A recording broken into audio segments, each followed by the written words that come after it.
every year that's the same. We got a new iPhone, but this year we've got two news, and this is the 5C and that's the 5S. And not as we expected in advance, the C is not standing for cheap, but for color, as you can see. We have different colors and more colors on bumper cases, and on the iPhone 5S, you know, this is a silver one. We have gold and a dark gray. But on the front, if you compare this to the old iPhone 5, this is this one on the left over here. This one will disappear from the market, just the 4S will stay. And as you can see over here, it's exactly the same display. It's again 4 inches, sorry, and the resolution is 640 by 1136. So we have again those PPI of 326, just the same. But as you can see, we have different themes and different colors and different types of the letters down here from iOS 7. This is still iOS 6, even if you can update the iPhone 5, of course, but I wanted to show the difference between those iOS OS systems, and we come into this later on a little bit. But just for the first impression of the 5C and 5S, let me get... and this one I wanted to show you. This one, of course, I almost forgot. You don't have any other appearances in like it feels, and even if this 5C is 132 instead of 112 grams, you don't feel this in your palm. And as you can see, between the iPhone 5 and the 5S, you can use your accessory because you have exactly the same positions of these buttons over here and everything. So even down there, you can use your accessories still, and that's a good news, of course. But nevertheless, we will come into this comparison a little bit later on. Let me go further on with the new ones. Both have LTE right now with all depending on the country, but as far as I know, it is called almost globally nearly all LTE and 4G frequencies. So you will have LTE in your countries, as far as I've been told. So that's a different with the iPhone 5 that didn't support all frequencies. And you have dual cell HSDPI, so you have in UMTS nets and 3G nets, 3G, sorry, you have that advantage that you can double your download rate up to 42 megabit per second. But on the other hand, you again have those fixed battery and no slot for micro SD cards and no NFC at all, even if this plastic surface would let those frequencies through the plastic, but nevertheless you don't have no NFC on the 5C. All right, let's go ahead with the processor.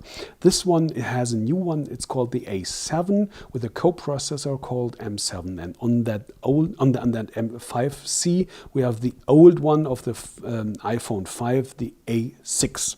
So you don't have the advantages, let me say, for example, that 64-bit possibility of those here, even if the apps at the moment, just the pre-installed apps by Apple are capable of 64-bit. All others, all from third-party applications, as far as I know, are at the moment at least 32 bits, sorry for that, 32-bit. So this is something for the future, and I tried out, let me see, for this example here with a browser, maybe that there you can see a difference, but by the way, it's both in the same Wi-Fi and no LTE or UMTS, and as you can see, it's almost the same. And even if I'm going here, I tried it out several times in the same Wi-Fi. Oh, here we are a little bit quicker.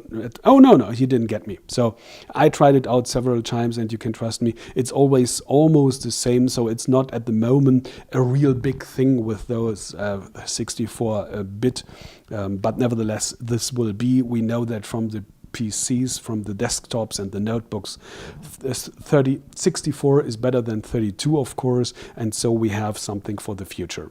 Nevertheless, I can show you at the moment here something different concerning the new browser surface. If you watch this one with the iPhone 5, for example, let me go like this. Here we are, again the same page as you can see, and on the old browser we have had that, let me go a little bit closer, that you have those information with the URL up here, and that disappeared totally. And if you scroll on the new browser, as you can see, this is getting a little bit smaller, but you still know on which website you're on. And even down here with those buttons, these were staying in the old iOS 6. You can upgrade the iPhone 5, of course, but nevertheless in the iOS 6 you have that fixed down here. And if you scroll in the new iOS 7, this is disappearing. So you have some full screen mode, some kind of, and if you need them again, you scroll upwards. So here we are, that's concerning this.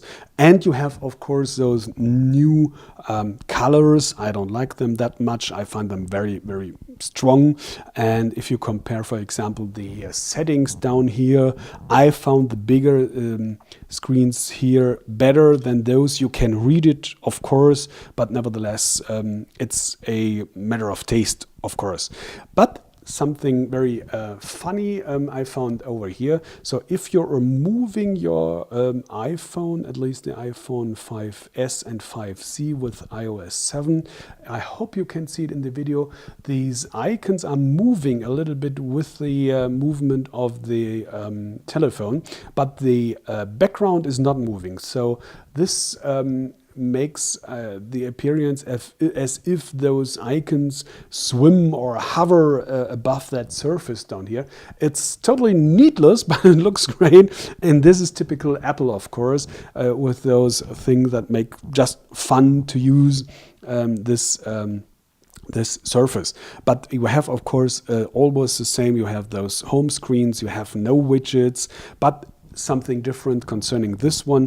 If you can see on here on the left, the old iOS 6, we have that different with no calendar entries. So here I don't have configured my new iPhone here at the moment, so you don't see anything, but you can imagine here you have new events and dates, and this is for tomorrow.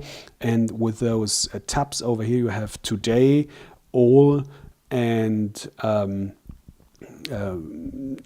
not seen. I don't know. Sorry, the correct term. So this is like new mails or new SMS or new phones you have not heard or what. Entries. So this is that here. And if you compare, for example, this one here, you can see that's a totally different design, but nevertheless it's the same functionality. And down here, here we go. This is new. We have had nothing with this gesture on the old iPhone, but here this is of importance because you know this. I hope so. You know, I know from Android for several years, but it's very important because you have those shortcuts. Let me, for example, to the camera or to the torchlight, and over here that's flight mode, Wi-Fi, sorry, Bluetooth, that's do not disturb, and that turn mode, and that's for adjusting the brightness of the display. I'm missing that on-off switch for automatic settings, but nevertheless that's better than nothing. And of course down here, Airdrop, you might have heard of. In former times it was always a problem to send data, let me say a picture or a PDF or whatever from one to another iPhone. Now you can do this. I didn't try, but Apple is telling me that this will go quickly with Wi-Fi or Bluetooth with that new feature called Airdrop. Nevertheless, at the end, I wanted to show you one of the finest things of the new hardware, and that's that reader down here, because you have a fingerprint reader below that new home button. You can't see it, and especially because it's not the first smartphone you maybe know, of course, that the Motorola Atrix with its fingerprint reader, and all others I know, you always have to swipe your finger, and that's not needed anymore here. You just tap on your finger like that one, and as you can see, it's really working quickly. Let me go like that. You wake up from standby, pull on your finger on that, and here we go, really quickly. And let me show you how this looks like in the settings if you set up one of your fingerprints. Let me see, we're going here, and there we have the code and fingerprint. Sorry, I have to type in my code for going out of the picture. Here we are again, and here we have that fingerprints, and as you can see here, I've configured 4 fingers already, and you can have up to 5. So let me go here, and as you can see right now, it's saying put on a finger on the fingerprint reader down here, and now it's scanning. Now he's saying, okay, lift your finger, and this you have to do several times. I didn't count it, but I guess up to, I don't know, 9, 10, 11 times or whatever. And as you can see here, it is filling up the parts of your fingerprint, and especially you have to pull it in different situations, because you do not use your phone, especially if you hold it in one hand, that you always have that proper straight ahead appreciate, you know what I mean, putting on that finger like this. So you have to scan all your finger prints, finger thumb, finger tops, you know what I mean, so that even if you're using it this way, that the software is knowing that position. Now, I hope I didn't confuse the software at all. Yeah, I did. Here we go. And here is the 5th finger, and let me now try this one, if this is working right now. Okay, here we go. So as you can see, you need round about 1 minute to set up one finger. You can have up to 5.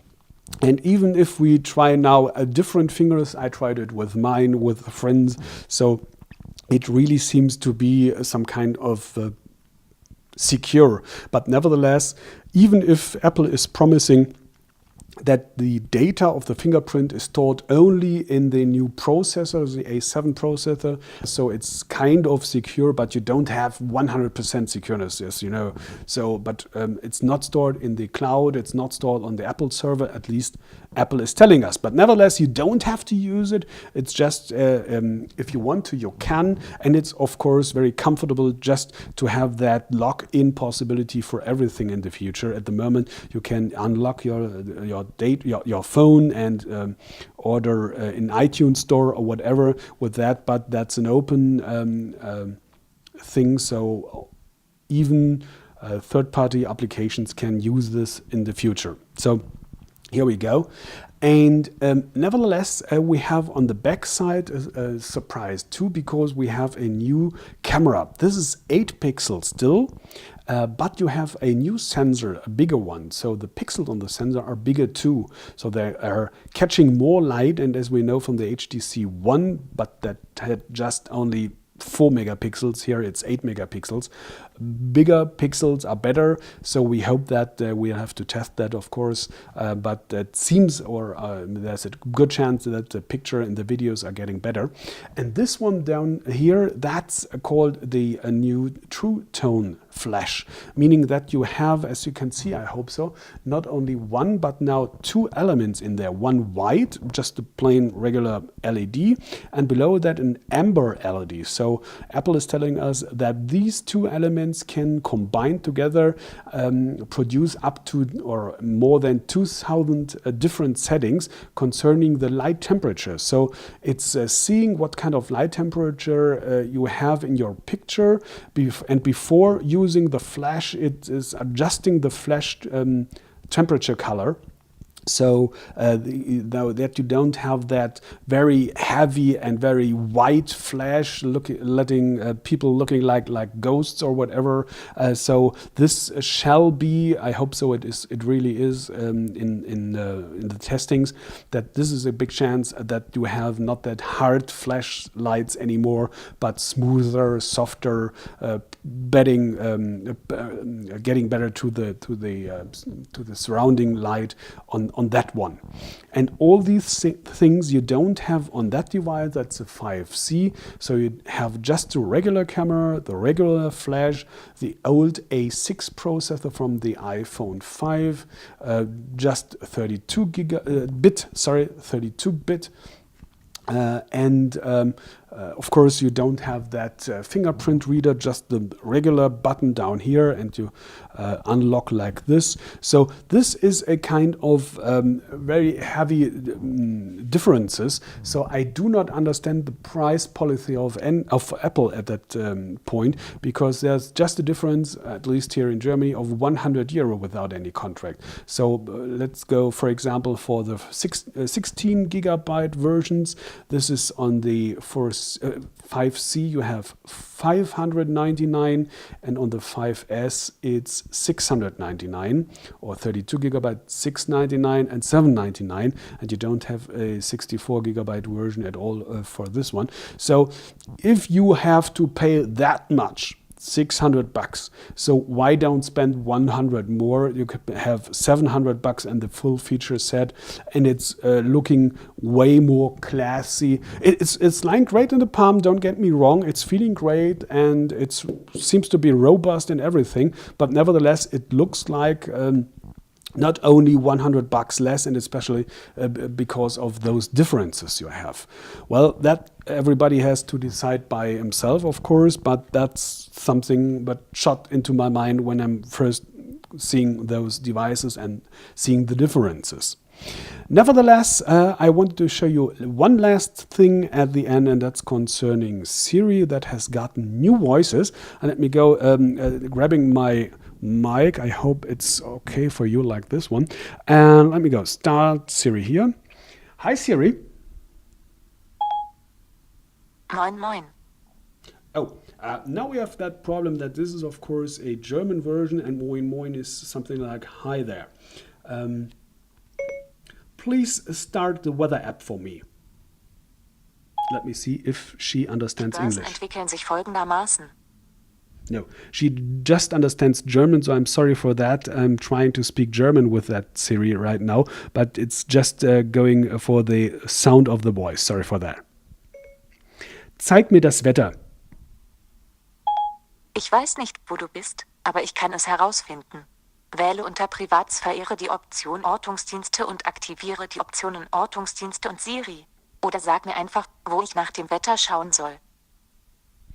All right, I hope that's enough for you to get just the new Siri voice, and it's, I think, more friendly than the older one that was a little bit, very harsh, but the functionality is the same, of course, and that's just a gimmick for the end for that. So I hope that's enough for you for the first impression of the new iPhones, the 5C and the 5S.